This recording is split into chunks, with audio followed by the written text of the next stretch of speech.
உப்பாக பரவிடுவேன், நான் எப்போதும் சுவை தருவேன்.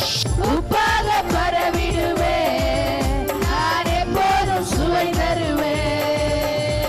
வல்லமையின்